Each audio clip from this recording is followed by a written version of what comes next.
So, welcome to the Overland Bonfire, brought to you by Blue Ridge Overland Gear. I'm Rick. This is Logan. This is Matt. And before we go any further, just want you to be reminded that liking, subscribing, leaving a review, dropping a comment, sharing it with your friends, renting a local independent theater, and hosting a viewing of the podcast helps us out a lot. Yeah, the independent theater thing would be pretty beneficial, probably. Yeah. So maybe not. If you at least like and subscribe, wherever it hits you. Give it a 5-star rating, and get a tattoo. And if you don't get give it a 5-star rating, turn it off so we can stop bothering you. Yeah. So we are diving into some listener viewer suggested topics. Craftsman's curse. No, wait, that's not it. Oh, who knows? I don't know. I don't know if this topic will take a whole episode, so maybe we will. But we had somebody say like how to get started overlanding, or kind of like beginner's guide to overlanding. And we've touched on this before, but I don't think we've ever like dedicated a full episode to it. And it may surprise you that while we are people that build gear, we're not going to tell you like first thing is to buy a brand new rig, followed by put another $15,000. I mean, if you can afford it, you should do it. Don't. I'll tell you all day. Especially if the numbers add up, man. 12 of that's Blue Ridge Overland Gear. 100%. Yeah. But to get out there, and Matt, we talk about this as like, overlanding. Everybody has a different definition. And for a lot of people, I think where they kind of land is they're not doing technical, difficult trails, at least, not every weekend. Most of the time, they're hitting the pavement till they get to some gravel, till they get to the dirt, till they get to a cool campsite or hike or view or something. Or bike or whatever. Yeah. Fish. And for that, what do you feel like you really need to be comfortable and capable? An X-Ped, a tarp, and a wool blanket. Yeah. We went over that in the last Thanks episode. for listening. Obviously there's all kinds of things that will make a trip better or make your time out better. And that's, you got to figure that out. Like what's important to you, how important is the travel part of it? Like how much pavement are you really going to be doing versus how much time in the dirt are you going to be doing? How much time away from the vehicle are you going to be doing? I think all that stuff factors in a lot. Going back to, Logan, mostly backpacking and hiking, your time in the vehicle in the dirt's pretty low. Yeah. So at that point, it's capacity for executing dirt well doesn't matter, or is a low priority, right? Yeah. Like it just needs to run decent 2-track and get you down some forest roads and kind of get you into to a trailhead, and that can be almost anything with a little. It can be a Subaru. Yeah. If you don't have anything better to do. And I always tell people too to like, go out your first couple of trips. And this is something that you've brought up to in previous conversations. Your first couple of trips should be somewhere where if you have to bail out, it's not a big deal. Yeah, my biggest thing is if you're going to have a backup plan, like can you sleep in the truck if the weather gets bad, or can you sleep in the car if the weather gets bad, or it gets something crazy happens. Do you have a place to dry out? On the family side, I think taking test runs close to home, where you can go back home is really makes a lot of sense, or where there's at least a hotel nearby where you can be like, this is a horrible idea. Let's go. Like we got to try this again next time. We need better, whatever, insert tent, insert. Yeah. And that's something where it's like, don't get hung up on the fact that you have to have a fridge and a rooftop tent and, be on 40s to go to a campsite off of a graded gravel road. Right. Like, if you want to overland and you don't want to be in a backpacking tent, like go get a Gazelle. Those guys run a sale all the time. They had T4s on sale for like $239 the other day. Yeah. And that we've got one that we've run pretty hard for several years. Like they hold up, plenty of room, stuff like that. You don't have to have a fridge. Does it help? Yeah, but like everybody should have a fridge. Yeah, day. We don't even sell fridges. And day to day, right? Nothing to do with a trip. No, right? It's Matt just likes having sandwich stuff in the parking lot. 100%. That's my nemesis, man. Everything should have a fridge. Yeah. But you can get by with a cooler that you probably already have for a lot of trips, and I'm really sorry, things like that. Yeah, I don't see how you get by with a cooler, but let's go ahead. We can keep going. And then sleeping comfortably, because I think that's one thing that a lot of people have an aversion to just camping in general. Is like get a good sleeping pad, get a good sleeping bag, because if you're miserable for the 6 or 8 hours or whatever that you're laying there, that's really going to turn you off of it. To get started, like to test drive it. Like sometimes you see this stuff on like Marketplace or Craigslist or these Facebook groups, and it's like, man, like why has this guy got all this stuff for sale, like brand new? Like maybe it's just not for you, Oh yeah, I mean it. Yeah, I mean I guess I don't understand, like, because I'm, my propensity to be outside is pretty high. Almost no matter what, like just being outside doing stuff is, Yeah. I don't care if it's mowing the lawn, whatever. I like to be outside. So, I mean, like, and I don't like to sell gear. So I'm totally the wrong guy, because the amount of times that I actually sell stuff is really rare. And the amount of times that I collect stuff that I may need in the future is high. But, as far as like purely just leaving, like I said, like literally something decent to sleep in or on, is my biggest priority, because the rest of it I'll sleep fine. Yeah. You know what I mean? Like as long as I'm like don't have rocks in my back and and even remotely level, I'm gonna sleep 7 hours pretty much no matter what. Yeah. No matter what's going on. But the only problem is if you come to one of our gear flea markets, Logan, you need to know this for future events, and someone has an X-Ped for sale, you have to buy it as soon as you get there, because if Matt shows up 10 minutes later, he will buy it. Yeah, no, that's one of the few things I do say it normally at flea markets. I don't buy anything until noon, so I try not to buy anything for the first 2 hours. X-Peds would be the only exception to that. Yeah, you got to jump on it. Yeah, you want to get on those fast. Cause I will say, adding to the sleeping thing, I think if you're really new to camping or car camping or overlanding in general, like if you haven't done it with different pads, it makes such a difference. Like I thought, going from just the ground to the most basic pad makes a huge difference. Yeah.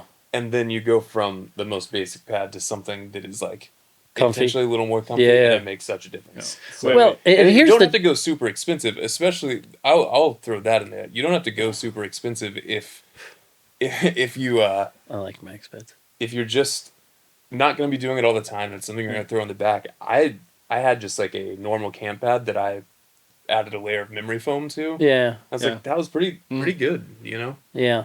We've got some climate pads, and they're not nearly as pricey. And I've got them through like deal websites, and they've lasted for years. One of ours is like 6 or 7 years old. I don't even know what that is. It's just climate, relatively new. I mean, I know the brand. I guess I don't know. I've never slept on one. Or just like an inflatable. Yeah, inflatable, insulated. One thing I like, the chambers when you lay down, it has like the wings that kind of like go up on the side. Because my dad has one of those like big Agnes that looks like a pull float. It's just perfectly flat, tubular long tubes.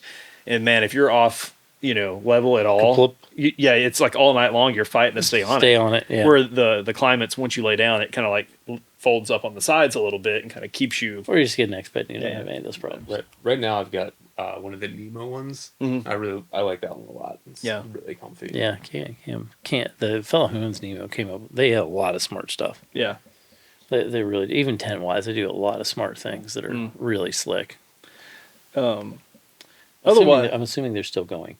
Yeah, I think so. I think they've just kind of pulled back. I don't know, like you don't. I feel like I don't see as much stuff from them. One aspect I want to talk about is just navigation and / emergency preparedness, because that is one thing that like sometimes I forget, and I've had some friends that aren't as like likely to be out just wandering the national forest where any area that I'm in now that we've been up here a while, I can kind of just like I know I've got enough of a map in my head that even if I'm out somewhere and I'm like, oh man, I don't know where this road comes out at. Well, if I go to the end of it, I'll know where I'm at, So taking some paper maps, usually the National Forest has them available. There's tons of online resources for free, like Avenza maps. Sure. There's free Gaia, free on X trials, stuff like that. Well, that Gaia has saved me so many times, just the free version, has bailed you out. Yeah. So the other nice thing is if you, if you email or whatever the state or the area, they'll send you all kinds. They have all kinds of like the Department of Tourism will just send you maps for that state. Like we've done that a bunch going out west, where it's like you'll get every map that they send you a whole packet about Colorado or Montana or whatever, and all kinds of maps, all kinds of free information. And so I mean, you don't open it for the first time when you realize you're lost. Yeah, that's part of it. But I mean, all kinds of planning stuff. Just there's a crap load of stuff they'll send you for free if you just do that. No, I mean there's a bunch of online stuff too, but we've done that a bunch where, heading out west and we're looking at a new area or something. We'll just we'll check with the we'll check in with the tourism people and see what they've got, and usually it's really pretty comprehensive. Yeah. No, and then also like letting somebody know where you're going. Like that's something I have to remember because I do this a lot. But I still try to like tell Brandy, hey, if I'm going out for a day of just like poking around a new area, I'm going in here. I plan to come out here. Yeah. Here's my time to be home. 2 hours, 3-4 hours after that. Yeah. That's when we get worried. Shout out to Dave Carney, my friend. We're talking about the maps. It is important if you have a state-specific map that you are on the right state. Yeah, when you're around borders, you have to be careful because we had about probably a solid 5 minutes of really, really deep confusion one time because we popped out off of a back road. It was not public land, but it was very much like a forest road. We come up on the highway and here's a bunch of signs and numbers, and we were really confused. So we kept looking at this and looking at this map of Tennessee on the hood, and like none of these numbers match up. What's going on, man? You were in Kentucky. And so we drove down the road like 3 or 4 miles and said something about, this guy, we were trying to tell him like, hey, we're turning around, trying to get directions. So he kept saying back down in Tennessee. And what are we talking about back down in Tennessee? Turns out we were about 3 miles into Kentucky. And a Tennessee state map does you no good there. No good in Kentucky. It doesn't matter if you're 3 feet into Kentucky. It still does not help. Yeah, because none of these numbers matched any of those numbers. But so, hey, just if there's a chance that you're going to cross into another state, have maps for that state too. That's good. Yeah. Yeah, I mean, as far as equipment and stuff like that goes, you just don't need much to get going. Yeah. Okay, so sleeping, navigation, food is obviously one. Like a way to cook or knowing that you're not going to cook. Right. Yeah. Or at least food, emergency ration. So I had friends that used to do, there was a road rally, and it may still exist, I don't know, but it basically went up the Alcan and, started in the U.S. or started in the Kona, so lower 48, and then went to Alaska and, through Canada and all that fun stuff. But they would take, which I kind of thought was actually sort of smart, they would just leave like X number of pounds of dog food in their car in case they got like really, really bad loss, because you're not going to eat it unless shit's gone really wrong. Yeah. But it's pretty high protein, pretty high fat. Like survival wise, it would get you through a lot, but you don't mess with it. Right. So they were like, you're not idly snacking. Right. Oh boy. Right. 100%. Right. Your dog chow is not something you're going to grab, which I actually kind of thought was sort of smart, just as, I mean, freeze dried meals and all that other stuff is great, and granola bars or whatever, but you'll get into those quickly. Right. Where dog food, you don't get into it real fast. Get some of those. And dry dog food's like shelf stable forever, right? So those lifeboat rations, that'd be another good option because they don't taste very good. Right. But you get through, right? Yeah. I mean, I there's something to be said for some things like that. I think in general, just having it around. Once you do get into the hobby, it is so easy to get like down a lot of rabbit holes, and one of them for sure is Camp Kitchen. Like. That's something we're reorganizing and kind of like paring back and maybe better organizing, because we're trying to get away from like taking like, hey, we're going to take this 2 or 3 tools for this one meal for like a 4 or 5 day trip. That makes no sense. Like, meal plan around using, a core set of tools. And especially like for just like an overnight, or even like we're going to leave during the day, we're out that night, the whole next day we're out, then we're getting back. I can get by with like cooking dinner. And then, like you said, for like maybe lunch or even breakfast, freeze dried dog chow, or cheese and hard salami and stuff like that. Summer sausage. Yeah, that's one of my favorite things. So, kind of the other big category is shelter, and there's a million ways to do that. I mean, I'm not the guy to talk to about that because my tolerance. Me too. My first, when I decided that I wanted to like start backpacking and I didn't want to carry a lot, I was like, I'll just buy a bivy sack. It's fine. Yeah. I just bivy sack for a long time. I mean, and actually for a lot of my trips, unless I know there's going to be precipitation and even then heavy, like, because, it's humid southeast. Yeah. So I've had some bivy experiences even in the winter that weren't great. Sweating. Yeah. But I'll take a sheet of Tyvek, throw my sleeping pad down, throw my bag on top of that, and I'm carrying a poncho for rain gear, and I'll tie one corner of it up off a tree, stake down 2 corners, and that's it. Yeah. Yeah, I can go pretty late on that. Although I'm kind of, again, excited about test driving the swag thing. And I can, we've run rooftop tents, especially with the whole family. Having room for everybody. I think there's some value in that. You used to have the biggest rooftop tent I've ever seen. Yeah, 2 ladders. It was a monstrosity. Yeah. But that again, on the family side, I think that scenario makes a lot more sense than if it's just me. Yeah. If it's just me, then I don't care. I'll sleep anywhere. Know where you're at and what you can deal with too, because the one for me, humidity is bad, but like bugs, I just don't want like ticks and chiggers and I don't want to deal with it. So like out west, I'm way more likely. Like now in Colorado, I'll throw down a sleeping mat. That's fine. We'll see what you guys think too. We talked about what you need, but like where to go. And I would always suggest, there's these like really wild destinations. We talked about having like a bell out plan, like, Southern Vermont, tons of great trails, a little bit of something for everybody. Like you can really push the limits there, or you can just have some really pretty roads. But I think for your first couple of trips, there's nothing wrong with like, we live really close to Blue Ridge Parkway. And plenty of people explore that area on pavement, but bring your introductory overland ideas here and just venture off the pavement a little ways, Yeah, there's plenty of forest roads and and just 2-track gravel that roads that we have houses on here can get pretty gnarly, honestly. Yeah. If you're not paying attention, roads are seasonal hunting, open during hunting season. Yeah. Stuff like that. But you're going to find dispersed camping back there. Yep. And, you don't have to put down huge miles. There's trailheads, swimming holes, places to fish, ride your bikes. And there's like, going back to the swimming hole thing, like, and I haven't done this for a while, but, we used to have a list of like, 20 best swimming holes or 10 best swimming holes in each state. And like, we would hike into those a lot of times, drive in and hike into those. Cause that was kind of a neat, typically they're around a waterfall. Yeah. And there's some pretty neat stuff like that you can go do that again, easy for the family. You're not taking them on some monster hike and you're not doing a bunch of technical stuff, but still a pretty good time. Yeah, for sure. Yeah.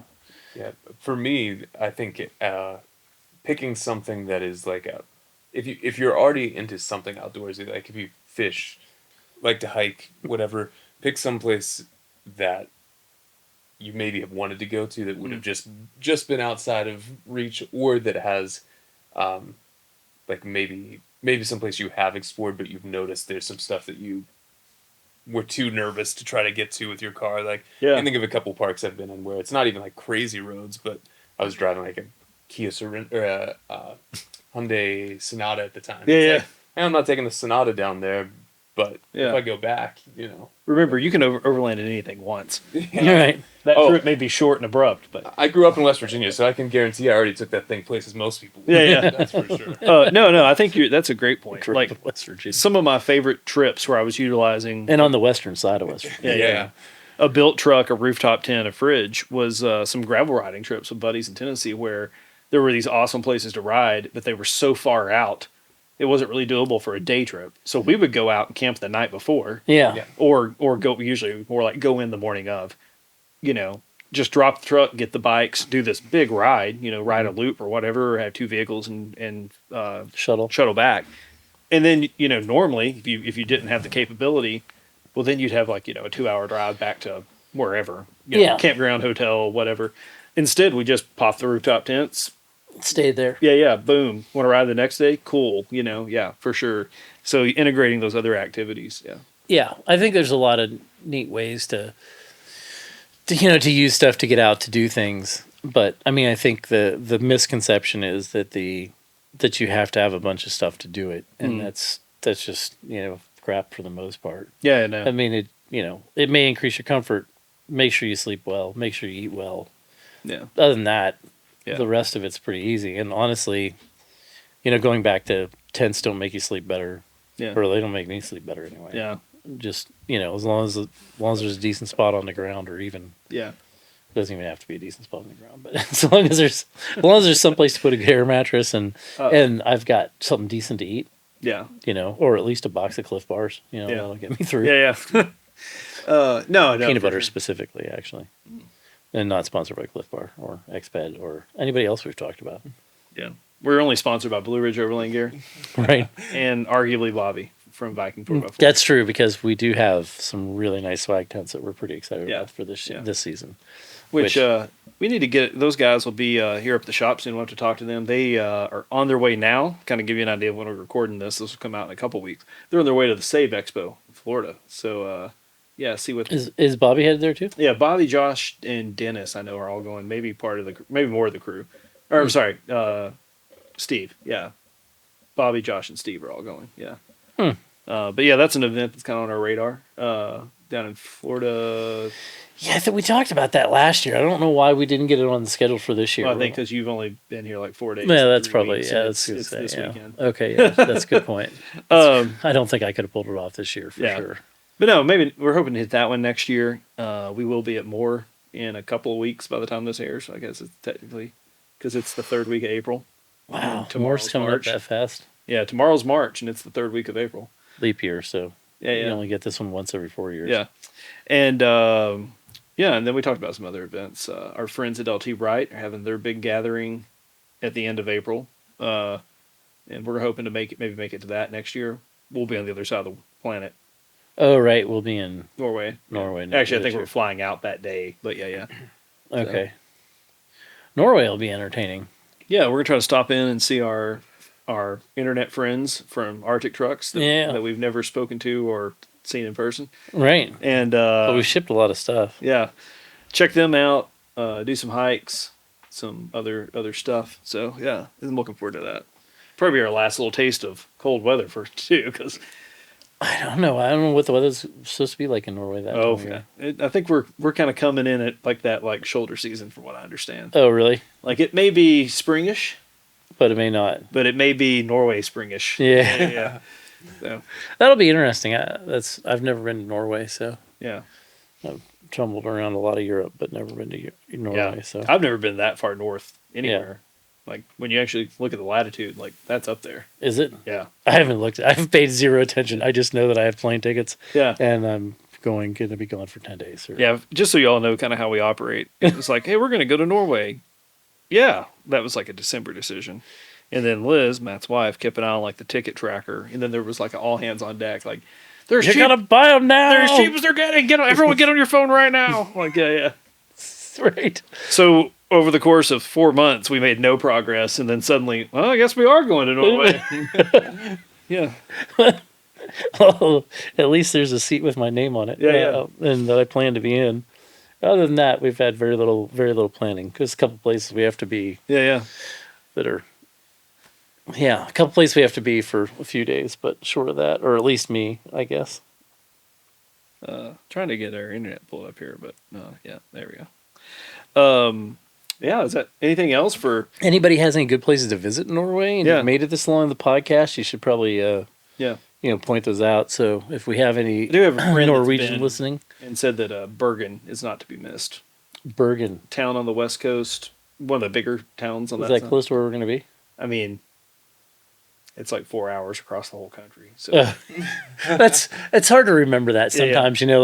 yeah, see, we'll be someplace and oh yeah, yeah, oh yeah, it is. like we're up there. Yeah.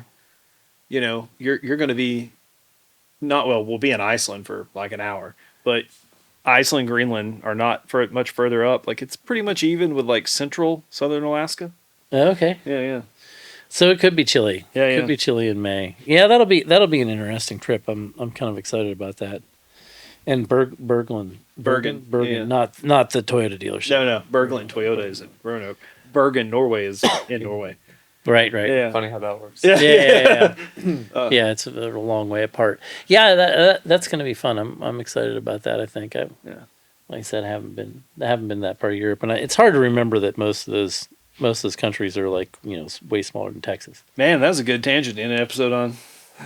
If people make it this long, I don't. I think what even we know really what to do think. subconsciously is, we host events, the flea market. We partner with the state park with the rooftop tent rally.